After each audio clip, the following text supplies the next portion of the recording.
राजौरी में आतंकवादियों और सुरक्षा बलों के बीच एनकाउंटर, कई आतंकवादियों के मारे जाने की खबर है। राजौरी में मुठभेड़ में 5 जवान हमारे शहीद, आतंकवादियों के खिलाफ ऑपरेशन जारी। राजौरी में एनकाउंटर के बाद इंटरनेट सेवाएं बंद, मौके पर पहुंचे DGP Dilbagh Singh. People's anti fascist front ने ली हमले की जिम्मेदारी, राजौरी के कंडी जंगल में सुरक्षा बलों ने कई आतंकवादियों को घेरा। मुठभेड़ में कई जवान जख्मी बताए जा रहे हैं, घायल जवानों को हेलीकॉप्टर से ले जाया गया। आज कर्नाटक में चुनाव प्रचार के लिए लगेगा दिग्गजों का जमावड़ा, प्रधानमंत्री नरेंद्र मोदी आज करेंगे बेंगलुरु में मेगा रोड शो। 2 भागों में बटा पीएम मोदी का रोड शो, 26 किलोमीटर लंबा होगा प्रधानमंत्री का रोड शो। पीएम मोदी आज बेंगलुरु में सुबह 10 बजे से दोपहर 1:30 बजे तक करेंगे चुनावी प्रचार। रविवार को सुबह 10 बजे से दोपहर 2:30 बजे तक होगा भव्य रोड शो। रोड शो के जरिए प्रधानमंत्री 17 विधानसभा क्षेत्रों को कवर करेंगे। भारी संख्या में लोगों और समर्थकों के मौजूद रहने की उम्मीद। नीट की परीक्षा के कारण पीएम ने बदला अपना कार्यक्रम, बोले एक भी परीक्षार्थी को नहीं होनी चाहिए दिक्कत। कर्नाटक चुनाव में भारतीय जनता पार्टी ने झोंकी अपनी ताकत, आज यूपी के मुख्यमंत्री योगी आदित्यनाथ सहित कर्नाटक के मुख्यमंत्री करेंगे जनसभा को संबोधित। वहीं यूपी के मुख्यमंत्री योगी आदित्यनाथ आज दक्षिण कन्नड़ और उडुपी में भरेंगे हुंकार, चिकमंगलुरु और उडुपी में ताबड़तोड़ रैली और रोड शो करेंगे।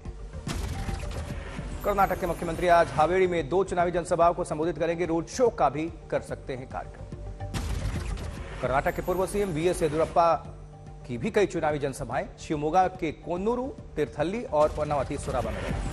असम के मुख्यमंत्री हिमंता बिस्वा शर्मा गोनीगोप्पा और मदिकेरे में चुनावी रैली, दक्षिण कन्नड़ जिले में बेलांथागढ़ी में रोड शो। कर्नाटक के चुनावी रण में आज होगी सोनिया गांधी की एंट्री, हुबली में चुनावी रैली को संबोधित करेंगी सोनिया गांधी।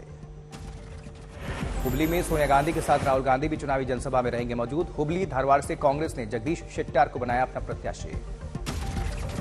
राहुल गांधी बेलगावी में 2 जगहों पर करेंगे चुनावी जनसभा, बेलगावी के यमनकरडी में चुनावी रैली का भी कार्यक्रम है। जबकि जेडीएस बेंगलुरु के लिए आज अलग से जारी करेगी घोषणा पत्र, इससे पहले 12 सूत्रीय घोषणा पत्र को जारी किया गया था। जेडीएस ने प्रदेश के मैनिफेस्टो में किया बदलाव, महिला सशक्तिकरण और किसानों पर फोकस। एससीओ समिट के बाद कराची पहुंचे पाकिस्तान के विदेश मंत्री बिलावल भुट्टो, जरदारी ने उगला जहर, फिर से कश्मीर राग अलापा।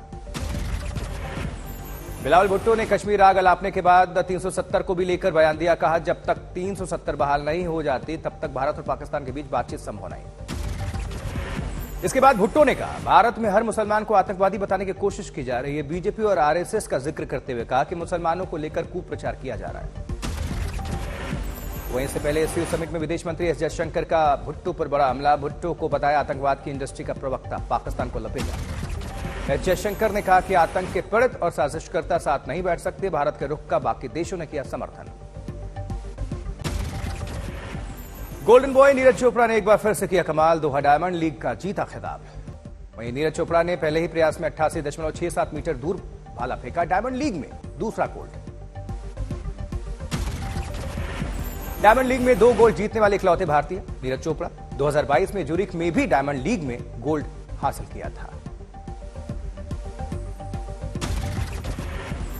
वहीं कोविड को लेकर डब्ल्यूएचओ का बड़ा ऐलान, कहा कोविड-19 अब ग्लोबल हेल्थ इमरजेंसी नहीं।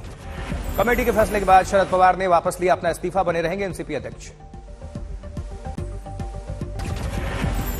यूपी के सिद्धार्थनगर में चुनावी सभा के दौरान एसपी नेता स्वामी प्रसाद मौर्य ने सरकार पर हमला बोला, कहा जब इंजन फेल हो जाते हैं तब इंजन चेंज करने की जरूरत पड़ती है। अखिलेश यादव के चुनाव में गड़बड़ी के आरोप पर कैबिनेट मंत्री सूर्य प्रताप शाही का पलटवार, बोले गलत आरोप लगा रहे हैं अखिलेश। निकाय चुनाव को लेकर बस्ती पहुंचे आम आदमी पार्टी के नेता संजय सिंह, लोगों से की आम आदमी पार्टी के प्रत्याशियों को जिताने की अपील। रेसलर्स की धरना के सवाल पर भी उन्होंने प्रधानमंत्री पर हमला बोला, कहा इस मामले पर प्रधानमंत्री चुप क्यों हैं। यूपी के औद्योगिक विकास मंत्री नंदगोपाल नंदी ने समाजवादी पार्टी पर साधा निशाना, बोले ये लूट वाली पार्टी है, इनकी सरकार में गुंडागर्दी चरम पर रही है, नौकरी के नाम पर पैसे लगते थे। वहीं प्रधानमंत्री मोदी की मां हीराबा का उनके बेटे पंकज मोदी ने किया पिंडदान, पितरों की आत्मा की शांति के लिए भी किया विधिवत पूजा। पुरुलिया के दौरे पर आए बीजेपी उपाध्यक्ष दिलीप घोष ने कई कार्यक्रम में लिया हिस्सा, इस दौरान जमकर टीएमसी सरकार पर साधा निशाना। विकासनगर में बजरंग दल की पीएफआई से तुलना और बैन की बात से बढ़ के बजरंग दल कार्यकर्ताओं ने कांग्रेस का पुतला फूका। कांग्रेस मुर्दाबाद के नारे लगे, जमकर विरोध प्रदर्शन। रोहतक में आम आदमी पार्टी ने कुश्ती खिलाड़ियों के समर्थन में निकाला मशाल मार्च।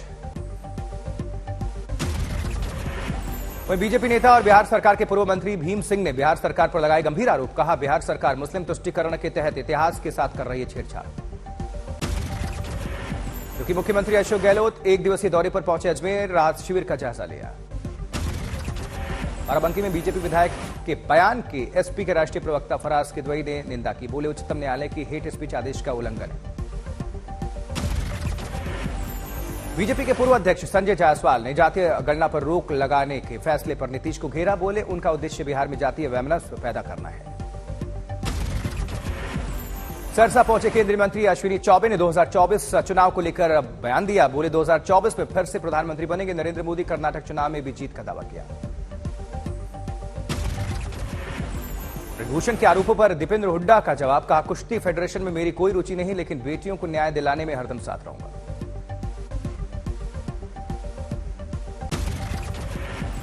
पीएम मोदी ने फिल्म द केरला स्टोरी का जिक्र करके कांग्रेस पर साधा निशाना। बोले, समाज को भीतर से खोखला करने के आतंकी साजिश की कोई आवाज नहीं होती। फिल्म द केरला स्टोरी को लेकर बिहार में शुरू हुई सियासत। आरजेडी ने बताया इसे प्रोपेगेंडा। समाजवादी पार्टी प्रवक्ता अमित जमई ने फिल्म द केरला स्टोरी को लेकर प्रधानमंत्री पर साधा निशाना। कहा, पीएम मोदी को प्रोपेगेंडा फिल्म का लेना पड़ रहा है सहारा। उधर चेन्नई में एसडीपीआई वर्कर्स ने फिल्म द केरला स्टोरी के विरोध में प्रदर्शन किया।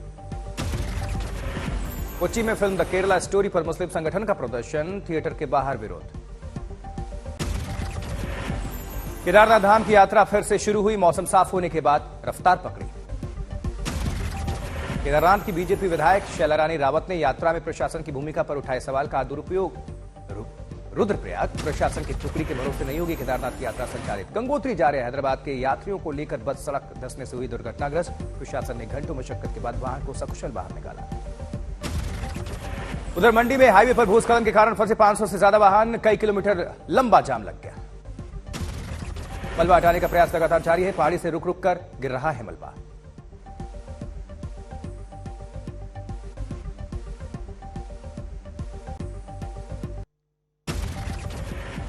हापुड़ में सीएम योगी आदित्यनाथ जनसभा में हुई शामिल। लोगों को संबोधित किया उन्होंने।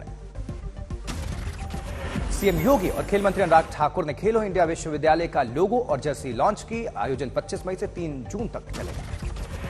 सूडान में फंसे भारतीयों की वापसी। ऑपरेशन कावेरी के तहत लोगों को सकुशल लाया जा रहा है भारत। उधर बिहार गया में बुद्ध की 2567वीं जयंती समारोह का आयोजन। 10,000 बौद्ध श्रद्धालु शामिल हुए। बुद्ध पूर्णिमा पर हरिद्वार में उमड़ी श्रद्धालुओं की भीड़, लगाई आस्था की डुबकी। नोएडा में पूरा हुआ नोएडा अंतर्राष्ट्रीय एयरपोर्ट का काम। फरवरी-मार्च 2024 में होगा ट्रायल। पंजाब के रूपनगर में -40 डिग्री सेल्सियस में भी अब सैनिकों को नहीं लगेगी ठंड। आईआईटी रोपर के छात्रों ने बनाया खास जैकेट। उधर बिजनौर में 7 से 9 मई को राष्ट्रीय स्तर पर होने वाली वाटर स्पोर्ट प्रतियोगिता की तैयारियां शुरू। जबकि बाराबंकी में अचानक 11,000 वोल्ट की हाई टेंशन लाइन बाइक सवार पर गिर गया। युवक जलकर खाक। मुजफ्फरनगर में अनियंत्रित डीजे गाड़ी ने लोगों को रौंद दिया। 2 लोगों की मौत हो गई। बारातियों से भरी ट्रैक्टर ट्रॉली पलट गई। 18 से अधिक लोग घायल बताए जा रहे हैं। 2 लोगों की मौके पर मौत। सूरत में कोर्ट आए शख्स की 2 लोगों ने चाकू से वार करके हत्या कर दी। वारदात सीसीटीवी में कैद। 20 वर्षीय लड़की की ट्रक से कुचलकर मौत। ड्राइवर फरार बताया जा रहा है।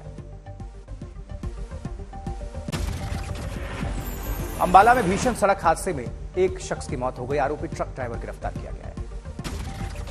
इंदौर में नवविवाहिता आत्महत्या मामले में ससुराल वालों पर आरोप। सड़क पर शव रखकर किया प्रदर्शन। प्रेमी संग मिलकर पत्नी ने किया अपने पति की हत्या। दोनों आरोपी गिरफ्तार किए गए हैं। हरदोई में ट्रक ने बाइक और ई रिक्शा को रौंद दिया। 4 लोगों की मौत हो गई, एक जख्मी है। दिल्ली के सराय काले खां में चाकू घोंपकर युवक की हत्या। आरोपी की तलाश लगातार जारी है। हैदराबाद में तेज रफ्तार कार ने डिलीवरी बॉय की जान ले ली। एक घायल है। जबकि जमशेदपुर में अज्ञात अपराधियों ने की टेम्पो ड्राइवर की पीट पीटकर हत्या। परिजनों ने लगाई न्याय की गुहार। अमरोहा में 4 बच्चों की पानी के गड्ढे में डूबने से मौत हो गई। खेलते वक्त यह हादसा हुआ। झारखंड के गढ़वा में बिजली के खंभे से गिरकर मिस्त्री की मौत हो गई। जांच जारी है। बिहार के खगड़िया में आंधी में कई घर हुए जमींदोज। एक शख्स की मौत, कई जख्मी हैं। लखीमपुर खीरी में डबल डेकर बस ने बाइक सवार को टक्कर मार दी। बाइक के घसीटने से एक शख्स की मौत हो गई। अजमेर में गोरक्षकों की भीड़ ने 4 ट्रक पर हमला बोल दिया। 6 लोग घायल हैं। रेवाड़ी में स्कूल के डायरेक्टर ने की छात्र की बेरहमी के साथ पिटाई। आरोपी के खिलाफ मुकदमा दर्ज। थाने में 2 दुकानों में भीषण आग, लाखों का सामान जलकर खाक। बागपत में कुख्यात गैंगस्टर के खिलाफ पुलिस का एक्शन। 1 करोड़ रुपए की संपत्ति कुर्क। जबकि बिलासपुर में युवक का स्टंट करने का वीडियो वायरल। पुलिस ने काटा 7,300 रुपए की चालान। झारखंड के गढ़वा में 2 ठगों ने की करोड़ रुपए की ठगी। छानबीन में जुटी पुलिस। गया में पुलिस ने ड्रग तस्कर को दबोचा। 2 करोड़ रुपए की ब्राउन शुगर बरामद। कोलकाता में फर्जी दस्तावेज के साथ 4 लोग गिरफ्तार किए गए हैं। जांच में जुटे पुलिस अधिकारी। कोडरमा में ढोलक की आवाज से भड़का हाथी ढोलकिया की कुचल कर जान ले ली।